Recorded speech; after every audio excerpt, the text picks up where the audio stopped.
नमस्कार, मैं निशि भाटिया और आप देख रहे हैं न्यूज वॉच इंडिया। वक्त हो चुका है बुलेटिन का।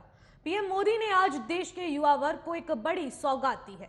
प्रधानमंत्री रोजगार मेला मुहिम के तहत 70,000 युवाओं को पीएम ने नियुक्ति पत्र बांटे हैं। प्रधानमंत्री कार्यालय की ओर से दी गई जानकारी के मुताबिक देश भर में 44 जगहों पर इस रोजगार मेले का आयोजन किया जा रहा है। सुबह 10:30 बजे पीएम मोदी ने सभी युवाओं को वीडियो कॉन्फ्रेंसिंग के माध्यम से इन युवाओं को सरकारी नौकरी दी है। बता दें कि देश भर से चयनित नए उम्मीदवार राजस्व विभाग, वित्तीय सेवा विभाग, डाक विभाग और स्कूल शिक्षा विभाग, उच्च शिक्षा विभाग और रक्षा मंत्रालय समेत विभिन्न मंत्रालयों और विभाग में सरकारी पदों पर कार्य करेंगे। पीएम मोदी ने नौकरी पाने वाले युवाओं से कहा कि 1947 में आजादी के दिन संविधान सभा के तिरंगे का डिजाइन फाइनल किया गया था। आज के दिन आपको नौकरी मिलना प्रेरणादायक बताया जा रहा है। सरकारी नौकरी में रहते हुए आपको हमेशा ये कोशिश करनी होगी कि तिरंगे की आन बान शान में कोई आंच ना आए।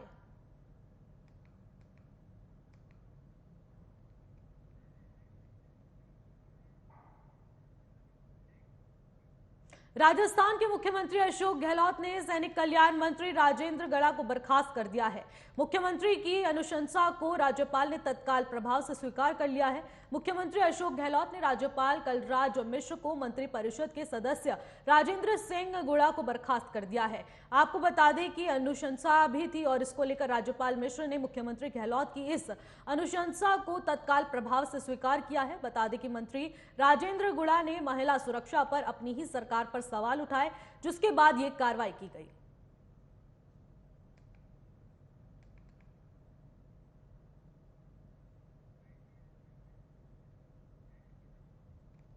अब बता दो, सैनिक कल्याण मंत्री राजेंद्र गुड़ा को बर्खास्त कर दिया गया है और आपको बता दें कि तमाम सवालात उठे हैं और जिसके बीच मंत्री राजेंद्र गुड़ा ने महिला सुरक्षा पर अपनी ही सरकार पर सवाल उठाए थे, जिसके बाद ये बड़ी कार्रवाई की गई है। आपको बता दें उन्हें पद से बर्खास्त कर दिया गया, जिसके बाद अब तमाम सियासी गलियारों में हलचल देखने को मिल रही है।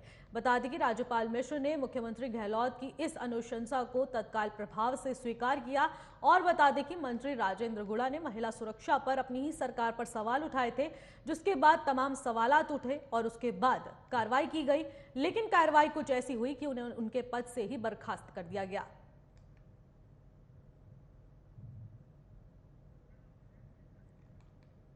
आपको बता दें कि बड़ी खबर ये सामने आई थी जब 2024 लोकसभा चुनाव को लेकर काफी हलचल देखने को मिल रही थी। खबर में आगे बढ़ेंगे, लेकिन उससे पहले एक बड़ी खबर सामने आ रही है जहां पर गहलोत मंत्रिमंडल से बर्खास्त होने के बाद राजेंद्र सिंह गुड़ा का बयान सामने आया है। आपको बता दें कि मैं जब तक जिंदा रहूंगा बोलता रहूंगा, ऐसा राजेंद्र सिंह गुड़ा का बयान सामने आया, जहां पर उन्होंने और तमाम बातें कही हैं, जिसमें उन्होंने कहा कि मुझसे मंत्रिमंडल से बर्खास्त कर दे या फिर जेल में डाल दे, लेकिन मैं बोलता रहूंगा। मैंने विधानसभा में बोला और उसका खामियाजा भी मैंने भुगता है। हमारे प्रदेश में महिला सुरक्षित नहीं है, किसी भी व्यक्ति के अंदर खौफ नहीं है। आज ये स्थिति है और इसको लेकर तमाम बातें कही गई हैं। और आपको बता दें कि राज्य में पुलिस भ्रष्ट है, वो लोगों से रिश्वत लेने के वक्त में सतर्क नजर आते हैं, लेकिन उसके अलावा वहां पर अनुशासन नहीं है। ऐसी तमाम बातें कही गई हैं। ये बड़ी खबर आपको देखने को मिल रही है जहां पर बर्खास्त होने के बाद राजेंद्र सिंह गुड़ा का एक बड़ा बयान सामने आता है, जहां पर उन्होंने कहा कि मैं जब तक जिंदा रहूंगा बोलता रहूंगा, और ऐसी तमाम बातें कही हैं। और उन्होंने कहा कि मुझे मंत्रिमंडल से बर्खास्त तो कर दिया गया, चाहे जेल भेज दे, लेकिन मैं अपनी बात रखता ही रहूंगा।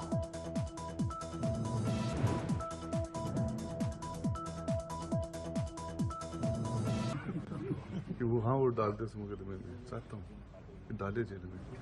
पब्लिक तो साथ रहेगी, पब्लिक के लिए लड़ता रहूंगा, मेरी तो फितरत है। मुझे आपको बताऊं, मुझे बर्खास्त मंत्रिमंडल से कर दिया, चाहे मुझे जेल में डाल दें, चाहे मुझे जब तक जिंदा रहूंगा बोलता तो रहूंगा। काम की बात कभी भी एक दिन भी सरकार की बढ़ाई नहीं की। मैं बोलता रहा हूं, मंत्रिमंडल की मीटिंग में भी बोलता रहा हूं, मैं विधानसभा में बोल रहा हूं, उसका खामियाजा भी मैंने भुगता है। लेकिन मैं जब तक मेरे अंदर मेरे दिल धड़केगा मैं बोलूंगा, मेरा सांस चलेगा तब तक बोलूंगा।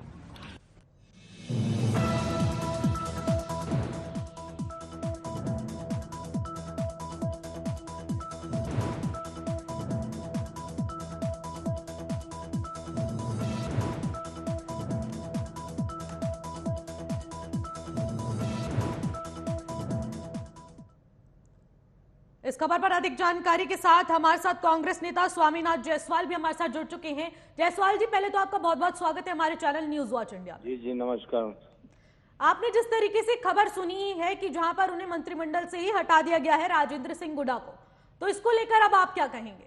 देखिए, राजेंद्र सिंह गुडा आज से नहीं कई दिन से बगावती तेवर के साथ सरकार के खिलाफ ही मंत्रिमंडल में रहते हुए आवाज उठाते आ रहे हैं। तो आप सुझाव देकर सरकार के साथ सहयोग करिए भाई। आप सरकार में हो, सत्ता में हो। लेकिन इसमें गलत क्या कहा उन्होंने? नहीं, गलत कुछ नहीं कहा। गलत कहने का गलत तरीका गलत है। आप मंत्री हो, अपने ही सवाल सरकार पर खड़ा करो। पहले आप भी तो सुझाव देकर काम करना चाहिए। अगर आपके राजस्थान में सरकार में बैठे हो, आप मंत्री हो कैबिनेट, और उसके बाद महिला सुरक्षा पर फेल बता रहे हो सरकार को, जब दूसरे पर वहां पर मणिपुर की चर्चा हो रही है, वहां पर बिल पास हो रहा है कई ठो, तो उस पे आप सवाल खड़ा कर रहे हैं कि नहीं राजस्थान सरकार ही। तो आप भी तो सरकार में बैठे हो, जिम्मेवार तो आपका भी बनता है कि आप क्यों नहीं चुप्पी साधे हो, क्यों नहीं अपना बयान में अपने सरकार को सुझाव देकर और लड़ना चाहिए जनता के पास जाकर। और अपने जिस तरह से सरकार पर तो एक बार और सचिन पायलट जी के सभा में भी जाकर मुख्यमंत्री के खिलाफ उल्टा सीधा कई बार इनका तेवर ऐसा ही रहा। लेकिन अपनी सरकार की कमियों को उजागर करना, उनके खिलाफ बोलना, तो उसके बाद बर्खास्ती आपकी पार्टी में ये कार्रवाई की जाती है? नहीं, अपने सरकार के खिलाफ कई बयानबाजी की है ना। और जिस तरह से पहले भी सरकार की कमियां, तो आप सरकार में बैठे क्यों भाई? जब सरकार की कमियां तो आप विरोधी तो जिस पार्टी में जो बैठेगा उसको वो कमियां दिखेंगी ही नहीं, मतलब नहीं क्यों नहीं कमियां दिखे? तो उनका भी तो कमियां दिखनी चाहिए। उनका भी कमी है कि सरकार में बैठे, मीटिंग होता है, कैबिनेट मीटिंग में आप बात करो, चर्चा करो, जो जो प्रस्ताव लाओ कि ये कमी है, हम लोग दूर करना चाहिए। सुझाव दो अपने पार्टी को और संगठन को कि आप मंत्री पद पर बैठकर आप अपना जिम्मेवारी से पल्ला झाड़ते हुए सीधे मुख्यमंत्री पर आप लांछन लगा दो, सरकार पे लांछन। सरकार का आप अंग हो और सरकार में जिस सरकार पे बैठे हुए हो, आप कहिए कि माननीय प्रधानमंत्री जी अमित शाह, प्रधानमंत्री के खिलाफ अमित शाह बोल दें कि नहीं, प्रधानमंत्री ही मना किए थे कि मणिपुर पर कोई चर्चा नहीं करना है, मणिपुर नहीं जाना है, वो देश का अंग नहीं है, वो विदेश हो गया है। तो ऐसा नहीं ना हो सकता है। लेकिन कांग्रेस ने भी तो एक शब्द नहीं कहा ना। मणिपुर हिंसा हुई, अब उसके बाद गैंगरेप का मामला सामने आया जहां पर नग्न अवस्था में महिलाओं को घुमाया गया है, उसके बाद भी कुछ तो बोला नहीं है। फिर उसके बाद आप सवाल खड़े कर रहे हैं कि अपनी सरकार का नेता बोलेगा तो उसे बर्खास्त कर दिया जाएगा। कांग्रेस के नेता श्री राहुल गांधी जी मणिपुर जाते हैं, मणिपुर जाके राजनीति नहीं करते हैं, वो अमन चैन और शांति के लिए अपील करते हैं लोगों के बीच में। 60,000 वहाँ की गवर्नर अनुसुईया उइके बार बार कह रहे हैं कि ऐसा पीड़ा तो मैं नहीं देखा आज तक। ऐसे लोग 60,000 लोग कैंप में 5,00,000 लोगों का घर फूंक दिया क्या? ऐसा हिंसा मैं जीवन में नहीं देखा हूँ जिस देखने को मिल रहा है इस तरह का। और वहाँ का मुख्यमंत्री बीरेंद्र सिंह कह रहे हैं कि ऐसा हजारों कांड हो चुका है, वहाँ नेटवर्क बंद। अरे आप गृह मंत्री हो, मुख्यमंत्री हो, नेटवर्क बंद हो जाता है और आपको पता नहीं है कि वहाँ पर दुर्व्यवस्था कैसा हो रहा है। भीड़ में पुलिस ले जाकर 300 भेड़ियों के बीच में महिलाओं को खड़ा कर देता है। अब महिला के साथ जो दुर्व्यवहार, वो तो एक हमारे आर्मी का जो कारगिल के लिए युद्ध लड़ा था उसकी बीबी होती है, उसके साथ वो बोला मैं देश को बचाने के लिए सर्वत्र त्याग दिया और लड़ा मैं। लेकिन इस घर में ऐसे व्यवस्था में जो डबल इंजन की सरकार है, निरंतर प्रधानमंत्री जी अमेरिका जाते हैं, वो जायसवाल जी मेरा वोट मजबूत करते हैं। जी जायसवाल जी, जहां आपकी सरकार है वहां क्या महिलाएं सुरक्षित हैं या नहीं, आप मुझे खुद बताइए। देखिए, हमारी सरकार में छत्तीसगढ़ और राजस्थान पर कटाक्ष किए। 36 सेकंड के पार्लियामेंट में बोले प्रधानमंत्री ji, supreme court chief justice of India ने जब लांछन बोला कि मणिपुर का घटना बहुत ही दुर्भाग्यपूर्ण घटना है, तो उसपे माननीय प्रधानमंत्री 36 सेकंड के लिए आए और उसमें जायसवाल जी, मैंने तो सवाल आपकी सरकार के ऊपर किया है कि आपकी सरकार में, जहां आपकी सरकार है वहां पर महिलाएं सुरक्षित हैं या नहीं है? हाँ है, हमारी सरकार से तुलना मत करिए। हमारे तो यहाँ भाजपा के से लोग नहीं सुरक्षित है। भाजपा के कई राजस्थान में क्या हाल है, मुझे बस उसके बारे में जरा बताइए। राजस्थान में बहुत कंट्रोल और ऐसा नहीं, मणिपुर वाला हाल नहीं है, लेकिन राजस्थान में हमारे मुख्यमंत्री उस पे संज्ञान लेके जो घटना घटी थी दलितों के साथ, संज्ञान उस पे- लेने से नहीं होता, वहां पर अनुशासन की भी वहाँ बहुत एक्शन आवश्यकता लिया होती गया है भाई, एक्शन जायसवाल जी। लिया गया, आप उसको पूरा देख लीजिए, एक्शन लिया गया है। और ऐसा घटना नहीं होना चाहिए किसी भी राज्य में, किसी के सरकार में नहीं। जो घृणित घटना हुई मणिपुर, निरंतर होते जा रहा है। 150 से ऊपर आदमी वहां मारे गए, और जो उस लड़कियों जिनके साथ हुआ, उनके माँ बाप भाई जो विरोध करे तो उनको भी मार दिया गया, उनकी आंख को निकाल के फेंक दिए, और उसको जिस तरह से 300 लोग ने अटैक कर जी। और यौन शोषण किया, उसके बाद क्या क्या ये इतना बड़ा हो रहा है। और उसके बाद चुप्पी साधे, जब सुप्रीम कोर्ट के बाद जब प्रधानमंत्री बोलते हैं तो सोच सकते हैं कि पहले प्रधानमंत्री क्यों नहीं बोले। 25 दिन बाद गृह मंत्री वहां पहुंचते हैं, ये 78 दिन बाद पता चलता है कि इतना बड़ा घटना घट गया, वो भी सोशल मीडिया के माध्यम से। वहां की सरकार को मकरनी नींद में सोई हुई। यहाँ तो ऐसा बात नहीं ना है कि राजस्थान में सोशल मीडिया से पता चला, यहाँ तो जग जाहिर है। यहाँ पर तो सब चीजें आ जाती है, सोशल मीडिया का जमाना है जायसवाल जी, सब चीजें आ जाती हैं। बहुत बहुत शुक्रिया आपका हमारे साथ जुड़ने के लिए जायसवाल जी।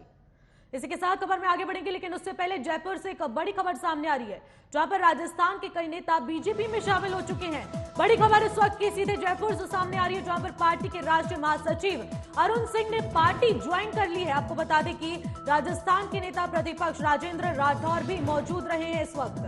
बड़ी खबर इस वक्त की सीधे जयपुर से सामने आ रही है, जहां पर राजस्थान के कई नेताओं ने बीजेपी को ज्वाइन कर लिया है। अब बीजेपी का दामन थाम चुकी है कई।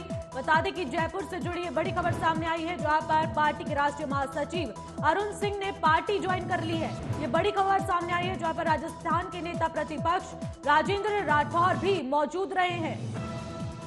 बड़ी खबर इस वक्त की सीधे जयपुर से सामने आ रही है, जहां पर राजस्थान के कई नेता बीजेपी में शामिल हो चुके हैं। और आपको बता दें कई ऐसे नेता हैं जो बीजेपी की ज्वाइनिंग के लिए तैयार है।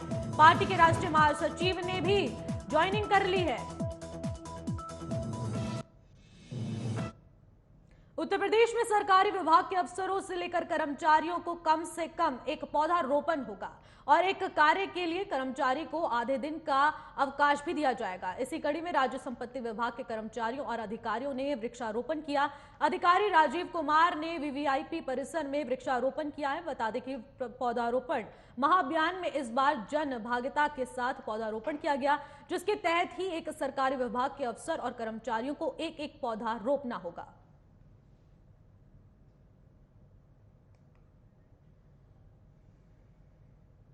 चलिए खबर में आगे बढ़ते हैं, जहां पर यूपी के हमारपुर में मामूली विवाद को लेकर दो पक्षों में जमकर मारपीट हुई। मामला सदर कोतवाली क्षेत्र के काशीराम कॉलोनी का है। मारपीट के दौरान एक पक्ष ने दूसरे पक्ष की गर्भवती महिला पर जमकर लात घूंसे बरसाए।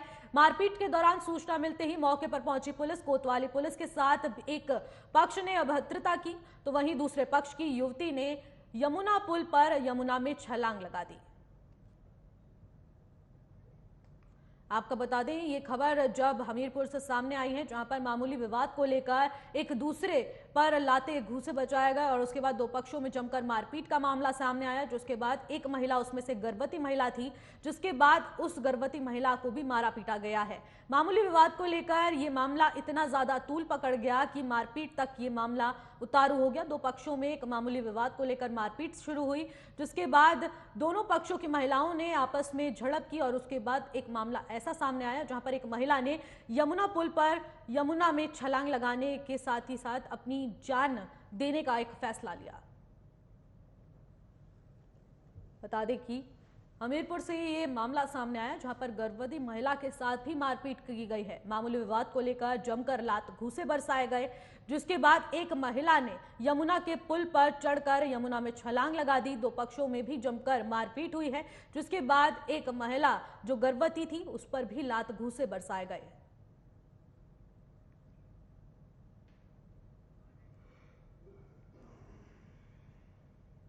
गाजियाबाद के इंदिरापुरम थाना पुलिस ने बीते दिनों हुई मनी एक्सचेंज शॉप में लूट की घटना का चौंकाने वाला खुलासा किया है। बेहद पढ़े लिखे 3 युवकों ने गोवा घूमने के लिए मनी एक्सचेंज शॉप लूटी, और इस घटना की प्लानिंग के साथ पुलिस ने लूट में शामिल तीनों युवकों और उनके ड्राइवर सहित कुल 4 बदमाशों को गिरफ्तार कर लिया है। इस घटना का खुलासा भी हुआ है। नकली लाइटर नुमा पिस्टल के सहारे बेहद शातिराना अंदाज में लूट की इस घटना को अंजाम दिया गया, और बीते 15 तारीख को हुई इंदिरापुरम थाने क्षेत्र में मनी एक्सचेंज शॉप में लूट की घटना को अंजाम दिया गया था।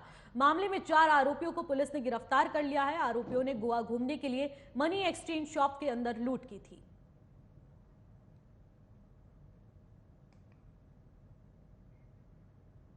बता दें कि बेहद शातिराना अंदाज में एक लूट की घटना को अंजाम दिया गया है, जहां पर 3 युवक थे जिन्होंने प्लान बनाया था गोवा में घूमने जाने का, जिसके बाद उन 3 युवकों ने इंदिरापुरम क्षेत्र में आने वाले एक मनी एक्सचेंज शॉप पे डकैती की है और उस लूट की घटना को अंजाम दिया है। और बता दें कि एक पिस्टल जो टॉय गन थी उसके माध्यम से उन्होंने उसको डराया और एक शातिराना अंदाज में लूट की है।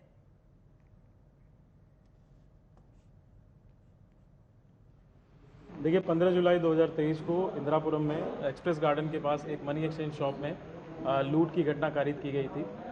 इस लूट की घटना में जैसा कि दुकानदार के द्वारा वापस टैली करके बताया गया है, टोटल इंडियन करेंसी में 2,22,000 रुपये, US डॉलर में 1780 US डॉलर्स और थाई बाट के 22,600 थाई बाट की लूट की गई थी। इस घटना के अनावरण के लिए थाना इंदिरापुरम पे 4 टीमें बनाई गई थी, जिन्होंने CCTV फुटेज, VTS इत्यादि सभी चीज़ों का बहुत गहनता से जांच पड़ताल की और घटना का अनावरण करते हुए 4 लोगों का नाम प्रकाश में आया है। इसमें से पहला व्यक्ति है विपुल चौधरी, जो मोदी नगर के रहने वाला है। इसने master of physical education MBA इन सब की पढ़ाई कर रखी है। दूसरा व्यक्ति है सुमित सिरोही, इसने ग्रेजुएशन कर रखा है, ये भी मोदी नगर का रहने वाला है। तीसरा व्यक्ति है मुकुल सिद्धू, ये ओरिजिनली अमरोहा का रहने वाला है और इसने PG कर रखा है डेटा साइंसेस में। चौथा व्यक्ति जो इनका ड्राइवर था वो राहुल शर्मा है, इसने 8वीं तक की पढ़ाई कर रखी है। एक बड़ी खबर सामने आ रही है, जहां पर बाइक बोट घोटाले में एक बड़ी गिरफ्तारी हुई है। इस वक्त की बड़ी खबर हम आपको बता रहे हैं, जहां पर बहुचर्चित बाइक बोट घोटाले में गिरफ्तारी हुई है। सपा के प्रदेश सचिव दिनेश गुज्जर गिरफ्तार हो चुके हैं। हजारों करोड़ रुपए के घोटाले में गिरफ्तारी हुई है। सपा के प्रदेश सचिव दिनेश गुज्जर को ED ने पकड़ा है। दिनेश गुज्जर को ED गिरफ्तार कर लखनऊ ले गई है। बुलंदशहर जिलाध्यक्ष भी रह चुके हैं दिनेश गुज्जर। इस वक्त की बड़ी खबर सीधे बहुचर्चित बाइक बोट घोटाले से जुड़ी हुई है, जहां पर इस बड़े घोटाले के लेकर एक गिरफ्तारी हुई है। सपा के प्रदेश सचिव गिरफ्तार हो चुके हैं। हजारों करोड़ रुपए के घोटाले में गिरफ्तारी हुई है। सपा के प्रदेश सचिव दिनेश गुज्जर पर ED का शिकंजा था, जिसके बाद ये बड़ी गिरफ्तारी हुई है। बुलंदशहर जिलाध्यक्ष भी रह चुके हैं दिनेश गुज्जर। इस वक्त की बड़ी खबर यूपी के अमरोहा के हसनपुर कोतवाली इलाके में मनचलों का आतंक देखने को मिल रहा है, जहां आए दिन मनचले स्कूली छात्राओं से छेड़छाड़ करते हैं। खबर है कि मनचलों से तंग आकर एक छात्रा ने स्कूल जाना छोड़ दिया। बताया जा रहा है कि 2 मनचलों ने छात्र से छेड़खानी की और जब उसने अपने भाई से शिकायत की तो उसके भाई के साथ भी मारपीट की गई, जिसकी शिकायत पुलिस को दी गई है।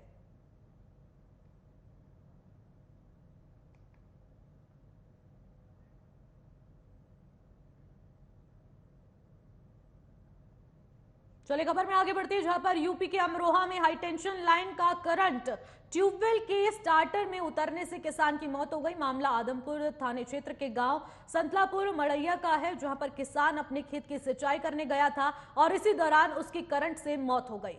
खबर है कि विद्युत विभाग की लापरवाही से जिले में पिछले 15 दिनों से कई लोगों की करंट से मौत हो चुकी है।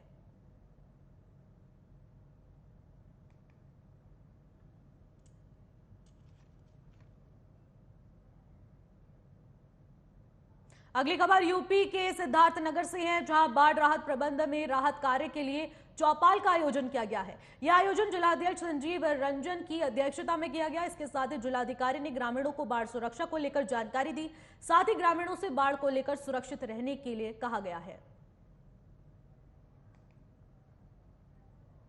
बता दें कि ग्रामीणों से सुरक्षित रहने के लिए अपील की गई है और बाढ़ राहत प्रबंधन ने चौपाल का आयोजन किया गया है, जिस चौपाल के माध्यम से सभी बाढ़ प्रभावित क्षेत्रों में मौजूद लोगों को आश्वासन दिया गया और साथ ही साथ राहत बचाव कार्य के निर्देश दिए गए।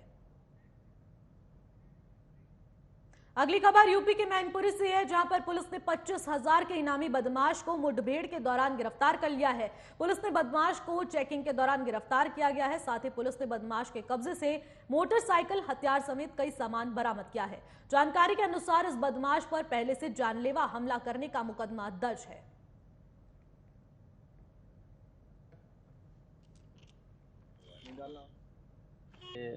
इंस्पेक्टर औशा और उनकी टीम ये कुरावली घिरोर रोड पर चेकिंग कर रही थी, जिसमें एक आदमी जो मोटरसाइकिल से घिरोर की तरफ से आता हुआ दिखाई दिया। तो जैसे इसको रोकने का प्रयास किया तो ये गोपालपुर मड़ैया रोड की तरफ बैक करके गाड़ी भागने लगा। तो पुलिस ने पीछा किया तो ये फायरिंग करने लगा। पुलिस ने जवाबी फायरिंग की आत्मरक्षा, जिसमें से इसके पैर में गोली लगी है और ये घायल होकर के गिर गया। इसके कब्जे से कट्टा कारतूस के अलावा एक मोटरसाइकिल भी बरामद हुई। फिलहाल इन खबरों में बस इतना ही। देश और दुनिया की तमाम बड़ी खबरों के लिए बने रहिएगा न्यूज़ वॉच इंडिया के साथ। नमस्कार।